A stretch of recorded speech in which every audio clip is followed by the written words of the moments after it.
बार बार rape case होते हैं, बार बार हम कैंडल लेके निकल जाते हैं, बार बार सिस्टम के सामने हम अपना आक्रोश डालते भी उसका परिवार है ना, उसको कितनी बार एक घटना को रिपीट करनी पड़ेगी ट्रायल के दौरान कि मेरी बच्ची के साथ ये हुआ था, वो हुआ था, ये हुआ था, उसको प्रूव करना पड़ेगा। पेनल्टी तो है ही, लेकिन डेथ मिलती कब है?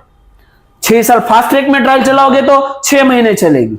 यह हो गया, शक्ति मिल हो गया, हाथरस रेप केस हो गया, तो ये दौर चलता रहेगा इस देश के अंदर जब तक इस देश के अंदर सिस्टम खोखली है। पीजीटी पोस्ट ग्रेजुएट ट्रेनी है, उसके साथ इतना ब्रूटली रेप होता है कि वी कांट डिस्क्राइब।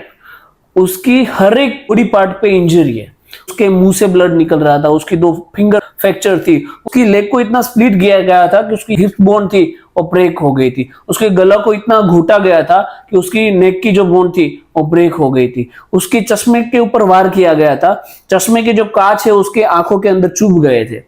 तो इतनी ब्रूटली उसके साथ रेप हुआ, उसका मर्डर किया गया।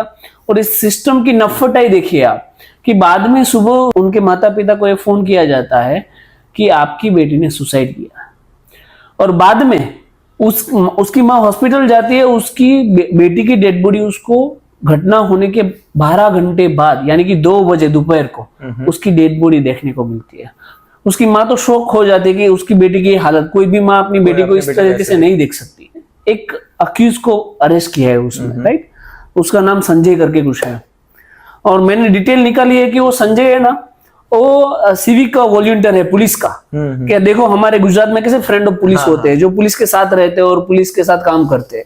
तो पुलिस के साथ रहता था, उसका काम क्या होता है कि भाई ट्रैफिक है तो उसमें पुलिस का हेल्प करना, बंदोबस्त में हेल्प करना, कोई आपातकालीन स्थिति है उसमें पुलिस को हेल्प करना, कॉन्ट्रैक्चुअल काम करते हैं जैसे सिविक वॉलंटियर होते हो, तो ये सब उसका काम है संजय का। तो उसको कोई डर नहीं था, वो चुपचाप से क्राइम किया, रेप किया, मर्डर किया, घर पे जागा गया और सो गया। क्योंकि चाहे तो हमें फांसी पे लटका तो मुझे कोई फर्क नहीं पड़ता, उसको कोई टेंशन नहीं थी, उसकी कोई वरी नहीं थी। यानी कि वो सिस्टम को जानता है कि इस सिस्टम में मुझे कुछ नहीं होने वाला है, मुझे बचाने वाले लोग कहीं ना कहीं है। और उसका काम क्या था, उसका हॉस्पिटल में क्या काम था?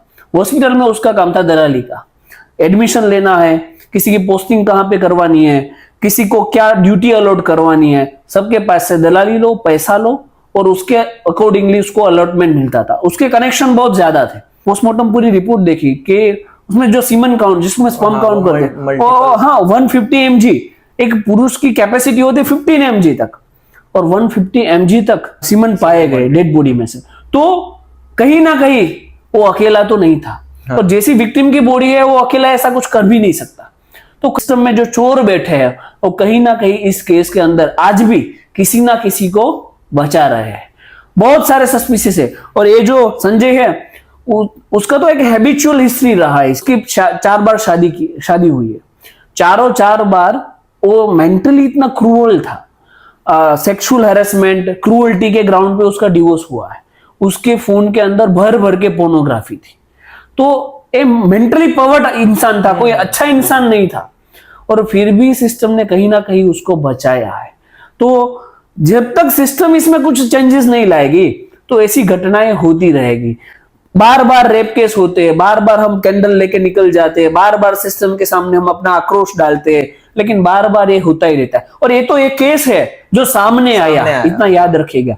एक महीने में ऐसे इंडिया के अंदर 10 से 12 बेटियां ऐसी ब्रूटैलिटी की और क्रूअल्टी की शिकार होती है, लेकिन वो केस सामने नहीं आते। 2-3 साल में एक केस हमारे सामने आ जाता है और हम कैंडल लेके मार्च निकालते हैं और होता रहता है। बाद में अमेंडमेंट हुआ, अभी नया कानून आया, BNS, भारतीय न्याय संहिता, उसमें भी क्या कर लिया हमने, डेथ पेनल्टी तो है ही, लेकिन डेथ मिलती कब है?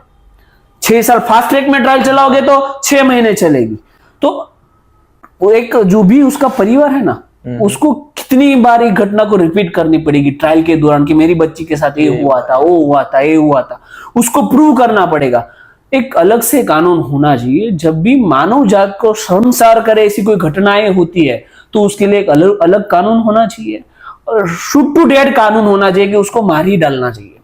अगर ऐसा कोई कानून आए ना तो ये जो भी घटनाएं अगेन एंड अगेन बन रही है उसमें कोई अंकुश आ सकता है।